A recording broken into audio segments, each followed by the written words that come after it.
नमो नमः। नमः संस्कृताय। आज हम पुनः उत्तर रामचरितम के अध्ययन के क्रम में उपस्थित हुए हैं। अभी तक हमने उत्तर रामचरितम के तृतीय अंक के कुल 30 श्लोकों का अध्ययन कर लिया है। इस कक्षा में हम 31वें श्लोक से प्रारंभ करते हैं। दलति हृदयं शोकोद्वेगात् द्विधातो न भिद्यते वहति विकलः कायो मोहं न मुञ्चति चेतना ज्वलयति तनु मन्तर्दाहः करोति न भस्मसात् प्रहरति विधिर्मर्मच्छेदी न कृन्तति जीवितम्।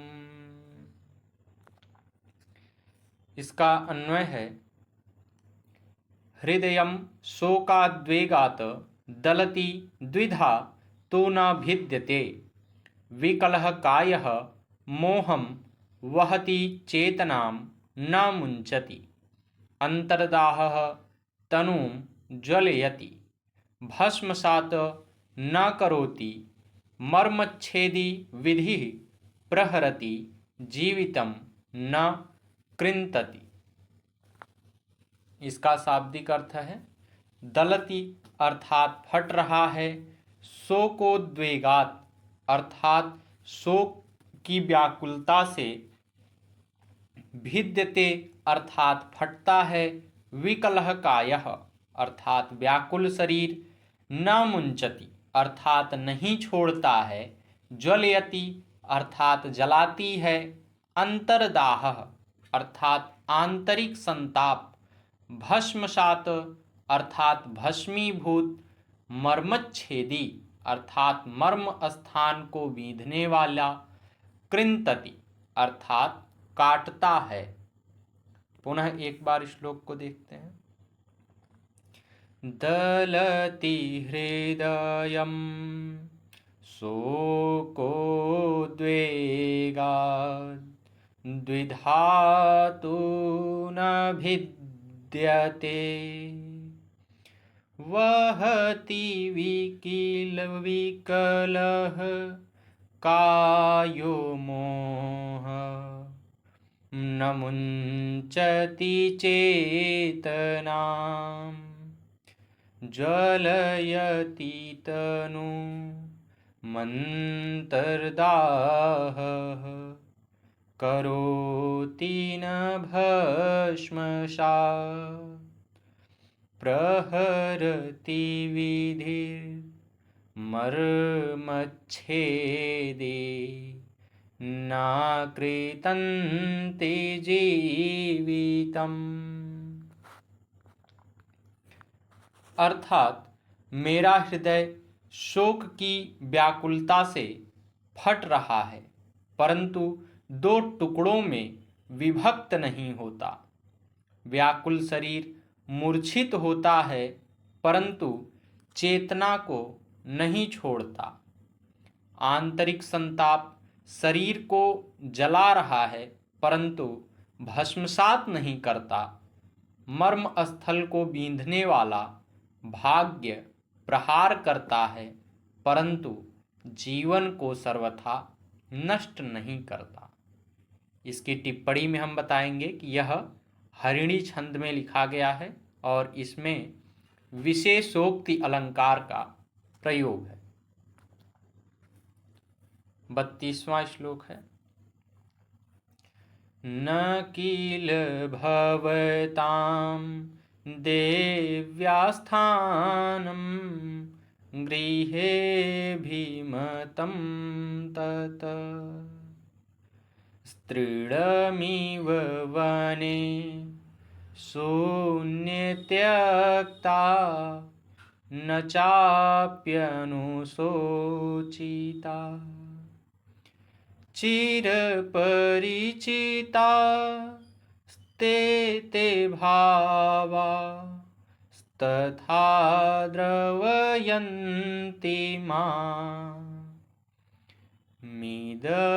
शरणैरद्यास्माभिः प्रसीदतरुद्यते।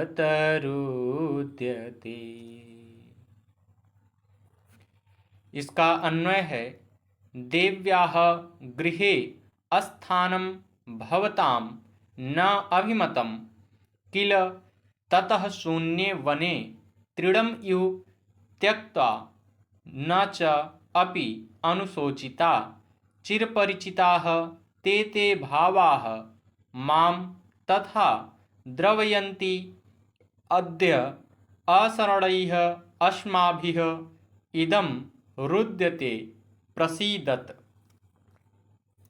इसका शाब्दिक अर्थ है, भवताम अर्थात आप लोगों को, अभिमतम अर्थात अभीष्ट था अथवा पसंद था, किल अर्थात निश्चय ही, शून्य वने अर्थात निर्जन अरण्य में, त्यक्ता अर्थात छोड़ दिया, अनुशोचिता अर्थात पश्चाताप किया, भावाः अर्थात पदार्थ अथवा वस्तुएं, द्रवयन्ति अर्थात द्रवित करती हैं, अशरणः अर्थात असहाय, प्रसीदत अर्थात प्रसन्न हो। पुनः एक बार श्लोक को देखते हैं। न किल भवतां देव्यास्थानं गृहेऽभिमतं तत् स्त्रीणमिव वने शून्यत्यक्ता न चाप्यनुशोचिता चिरपरिचिता ते ते भावा तथा द्रवयन्ति मामिदं शरणैरद्यास्माभिः प्रसीदतरुद्यते।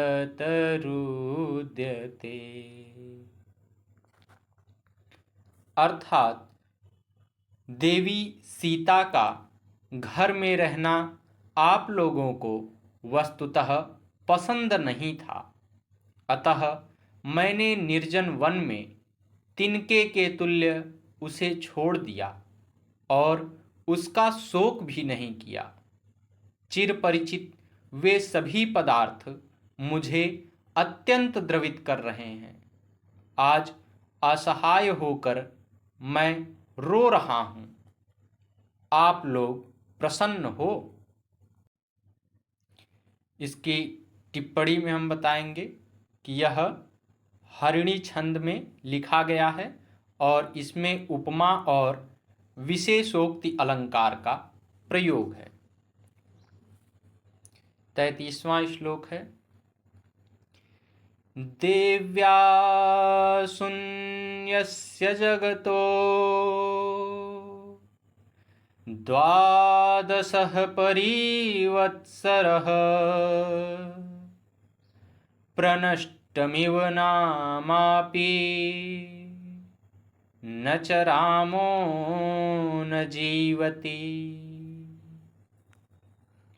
इसका अन्वय है, देव्या शून्यस्य जगतः द्वादशः परिवत्सरः नाम अपि प्रनष्टम इव रामः च न जीवति इति न। इसका शाब्दिक अर्थ है, द्वादशः अर्थात 12वां, परिवत्सरः अर्थात वर्ष अथवा साल, प्रनष्टम अर्थात लुप्त सा हो गया है, न जीवति अर्थात न जीवति न अर्थात राम जीवित नहीं है, ऐसी बात नहीं है, अर्थात राम तो जीवित ही हैं। पुनः एक बार श्लोक को देखते हैं। देव्या शून्यस्य जगतो द्वादशः परिवत्सरः प्रनष्टमिव नामापि न च रामो न जीवति। अर्थात देवी सीता से रहित इस संसार का 12वां वर्ष है। सीता का नाम भी मिट सा गया है और राम जीवित नहीं है, यह बात नहीं है, अर्थात राम तो जीवित ही हैं। इसकी टिप्पणी में हम बताएंगे कि यह श्लोक छंद में लिखा गया है और इसमें उत्प्रेक्षा अलंकार का प्रयोग है। 34वां श्लोक है। नैताः प्रियतमा वाचः स्नेहार्द्राः शोकदारुणाः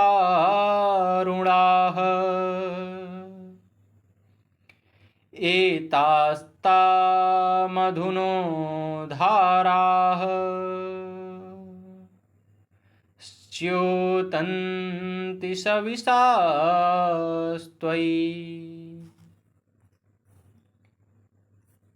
इसका अन्वय है एताः स्नेहार्द्राः शोकदारुणाः वाचः प्रियतमाः न ताः एताः सविशाः मधुनः धाराः त्वयि च्योतन्ति।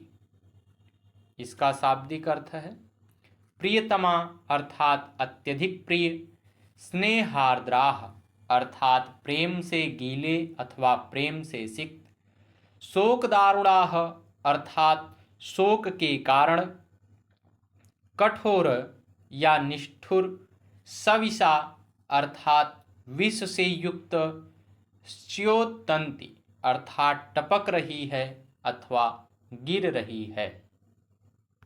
पुनः एक बार श्लोक को देखते हैं। नैताः प्रियतमा वाचः स्नेहार्द्राः शोकदारुणाः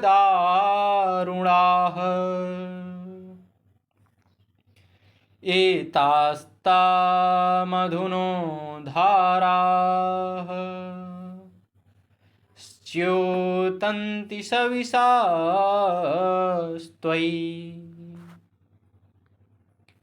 अर्थात ये स्नेह से सिक्त और शोक के कारण कठोर राम की बातें अत्यधिक प्रिय नहीं हैं, क्योंकि ये विषयुक्त मधु की धाराएं हैं जो तुम्हारे ऊपर टपक रही हैं।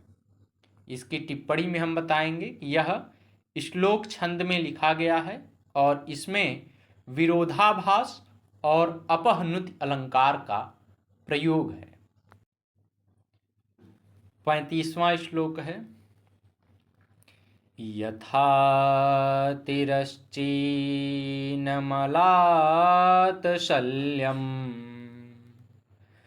प्रत्युक्तमन्तः सविशश्च दन्तः तथैव तीव्रो हृदि शोकशङ्कोर्मर्माणि कृन्तन्नपि किं न षोढः। इसका अन्वय है यथा अंतः प्रत्युक्तम तिरश्चीनम अलातशल्यम शविशः दन्तः च तथा एव हृदि तीव्रः शोकशंकुः मर्माणि कृन्तन अपि किम न सोढ़ः। इसका शाब्दिक अर्थ है तिरश्चीनम अर्थात तिरछा अथवा टेढ़ा, अलात शल्यम अर्थात अंगारमय लोहे की किल, प्रत्युप्तम अर्थात गढ़ी हुई अथवा धसी हुई, सविषः अर्थात विषैला अथवा विषयुक्त, शोक संकुह अर्थात शोक रूपी किल, मर्माणि अर्थात मर्म स्थलों को, कृंतन अर्थात काटता हुआ अथवा बींधता हुआ, किम न सोढ़ः क्यों सहन नहीं किया अथवा सहन किया ही। पुनः एक बार श्लोक को देखते हैं। यथा तिरश्चीनमलात शल्यम् प्रत्युप्तमन्तः सविशश्च दन्तः, तथैव तीव्रो हृदि शोकशङ्कुर्मर्माणि कृन्तन्नपि किं न सोढ़ः।